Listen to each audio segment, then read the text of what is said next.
Kang HPS, Ya, saya ini hari ini akan ngisi kuliah subuh insya Allah mungkin setengah enaman di Masjid At-Taqwa. ya, Memang materi secara umumnya Sirah Nabawi ya, tapi dari beberapa ceramah baik di At-Taqwa maupun di masjid-masjid kecil, musola, ya, saya menyebutnya kayak jejak-jejak Rasulullah lah. ya, ya. Jadi tidak mengurut Sirah Nabawiyah dari mulai lahir sampai beliau meninggal, diambil hal yang penting. Nah ini pandangan Kang HPS gimana terkait masalah pengetahuan terutama umat nih terkait masalah Sirah Nabawiyah. Ya. Karena bagaimanapun juga kalau kita ingin mencintai ya Ya. harus kalau ingin mencintai seseorang ya harus tahu ya seperti apa orangnya, seperti kayak Nabi kita Nabi Muhammad SAW, mulai dari keistimewaannya dan karena yang menjadi sentral beliau kan akhlaknya ya, akhlakul karimah. Bagaimana Kang HPS melihat katakanlah sekarang terutama generasi muda maupun secara umum umat Islam terkait wawasan Sirah Nabawiyah ini? Bagaimana kan? Ya, jadi harus merujuk Qur'annya dulu. Qur'annya itu laqad kana fi Rasulillahi uswatun hasanah. Itu. Itu. Terus Jadi, ada itu ya Al-Qalam ayat 4 juga tuh. apa itu? Wa innaka la'ala khuluqin adzim. Ya. Sesungguhnya ada di Rasulullah itu ada suri teladan. Ya. Jadi itu artinya bahwa rujukannya harus jelas dulu. Oleh karena itu ketika kita sebagai masyarakat kadang menyorot tokoh kok ceramah di mana-mana tapi ngomongnya anu gitu ya. Nah, karena tidak mencontoh Nabi Muhammad. Jadi kita nggak usah contoh manusia yang lain, Nabi Muhammad aja. Betul. Gitu. Betul. Nah, Jadi terinspirasi betul iya. Kang HPS. Jadi saya tuh pernah dalam satu ini terkait masalah harus mengambil Rasulullah gitu. Iya. Contohnya jangan orang lain, apalagi gini. Ya. Orang yang jadi dicontohkannya itu masih hidup. Wah, Nah. itu kan masih belum finish lah katakan. Iya. Dia mau Ujungnya bagaimana gitu ya. terakhirnya. Itu saya sempat agak nyesel tuh. Bukan agak nyesel lah. Itu harus Jadi dihafal tuh. Laqad kana fi Rasulillahi uswatun hasanah. Jadi Liman kana. saya pernah menyampaikan contoh seorang pimpinan begini. Ternyata waduh dia terkait masalah kurang baik lah. Sampai ada orang yang ngomong, makanya kalau ngasih contoh jangan orang lain, udah Rasulullah aja tuh. Karena maksum dan pasti benarnya. Iya, gitu. Kalau salah ditegur kan. Nah itu ada 4 buku yang ditulis oleh Profesor Dr. Sapi Antonio. Jadi staf itu ya supaya gampang tuh staf kan adanya. Sidik, tablik, amanah, patona. Nah kunci memahami Nabi Muhammad itu diawali dengan temanya itu adalah berilmu dan cinta belajar. Berilmu dan cinta belajar. cinta. Yarfa'illahul ladina amanu minkum walladina utul ilma darajat. Allah meninggikan derajat orang yang beriman dan berilmu tuh. Itu pintunya. Jadi ketika kita mau menguasai tentang Nabi Muhammad, pintunya adalah berilmu dan cinta belajar. Landasannya mujadalah. Ya, itu ayat 11. Mujadalah itu surat ke-58. Itu pembuka tuh. Nah, itu dari Patona itu. Sub daripada Patona itu ada 7 tuh temanya. Ya, yang pertama yang harus kita gali adalah berilmu dan cinta belajar. Itu yarfa'illahul ladina amanu minkum walladina utul ilma darajat. Itu dulu. Kemudian bagaimana kita membangun diri kita itu cinta belajar ya, terus menerus. Saya itu ketika SMP saya sudah baca Panji Masyarakat. Iya. Punya uas saya di seberang jalan, dia itu kepala KUA, nah NU tapi berasa Muhammadiyah gitu. Majalahnya itu. Kalau majalah itu sudah lama saya bawa ke rumah, tapi kalau baru saya baca di situ di rumah. Bahasa begitu. Itu yang harus dibangun tuh.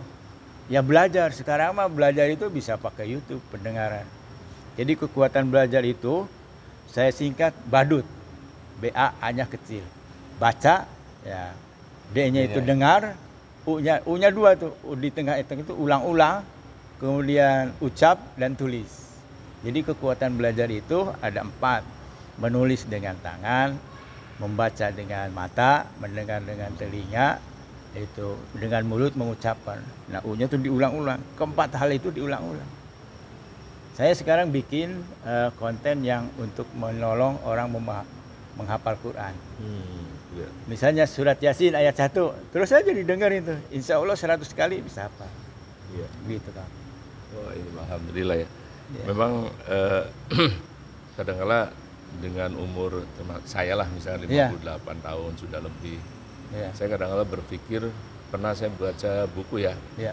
Itu kalangan Muhammad Faiz tentang muslim yang muslim produktif ya. Iya.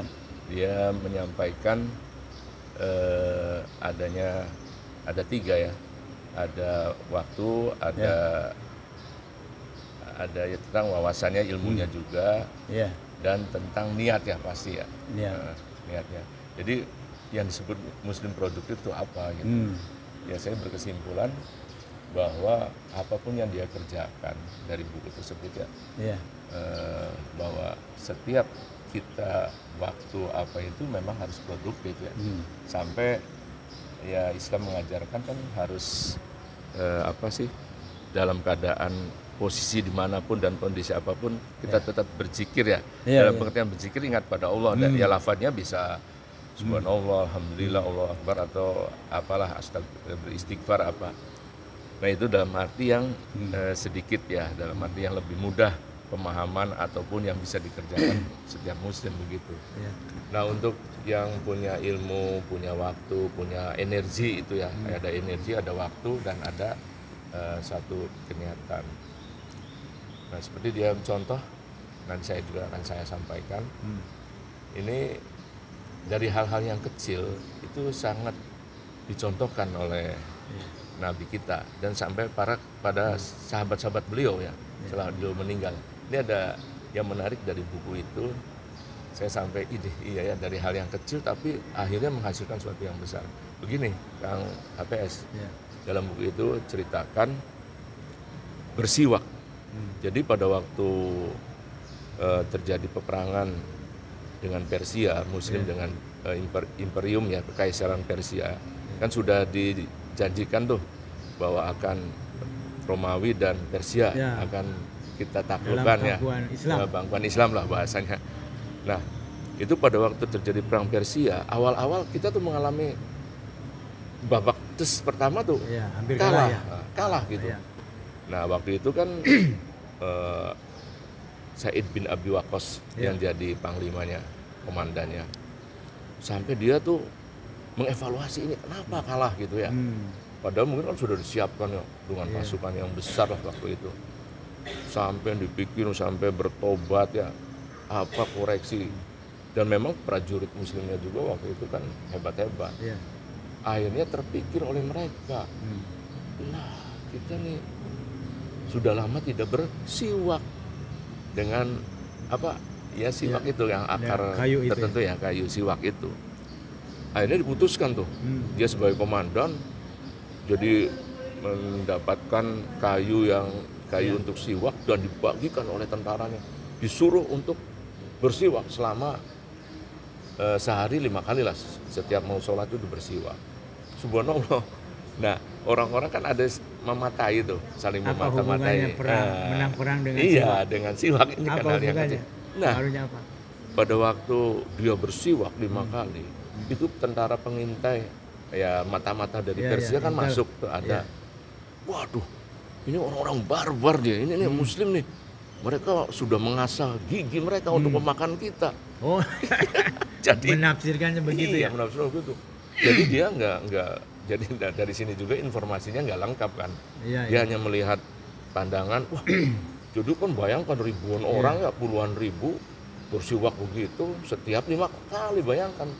Jadi dia menyampaikan ke tentara Persia itu bahwa waduh, orang Muslim sedang mengasah gigi-gigi mereka dia untuk memakan kita. Dia orang-orang barbar, kanibal gitu. Wah, sampai itu pada waktu terjadi penyampaian demikian, orang-orang yang pengintai kan biasanya ada tuh penara-penara pengintai, nggak ada yang jaga, takut. Itu gara-gara tafsir yang tidak benar jadi kalah ya. Itu jadi dari hal-hal yang kecil ternyata ya itu di antara cerita-cerita ya, bisa mengalahkan dari hal yang kecil. Nah, penyampaian ini si membuat buku Muhammad Faiz ini bahwa dari hal-hal yang kecil pun kita bisa merubah dan bisa produktif hidup kita gitu. Agim itu Mas. Agim. Jadi yang seperti saya sampaikan kemarin ke Pak Sunoto itu ya, bahwa ada seorang intelektual Islam kelas dunia menjelaskan kenapa saat ini umat Islam tertinggal secara politik, secara ekonomi, hampir semua bidang, apalagi teknologi ya. Apa penyebabnya? Adalah pemahaman terhadap Islam yang keliru. Di antaranya adalah bahwa fardu kifayah itu hanya mengurus mayat. Nah, ternyata harusnya bahwa fardu kifayah itu yang jadi dokter harus ada, yang jadi insinyur semua ada, bidang gitu. Nah, kalau sudah ada yang mengerjakan, itu baru gitu. Nah, makanya kita tertinggal. Udah mau masuk tak? Belum ya? Iya. Ya. Gitu Kang. Jadi dibedah dulu nih pola pikirnya gitu.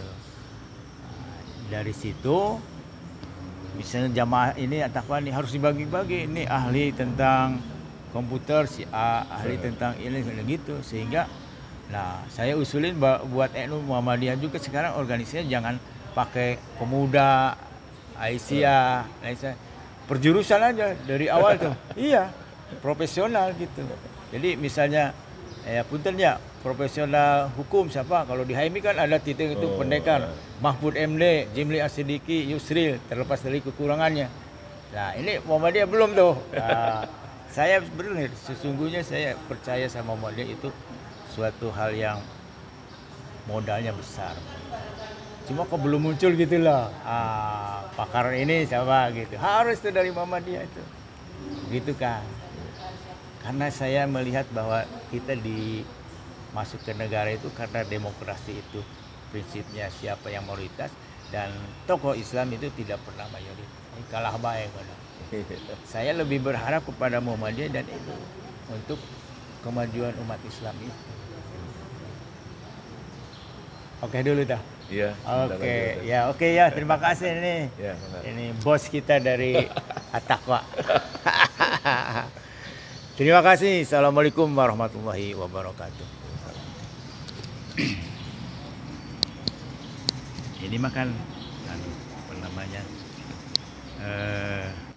Ini udah dimatiin ya?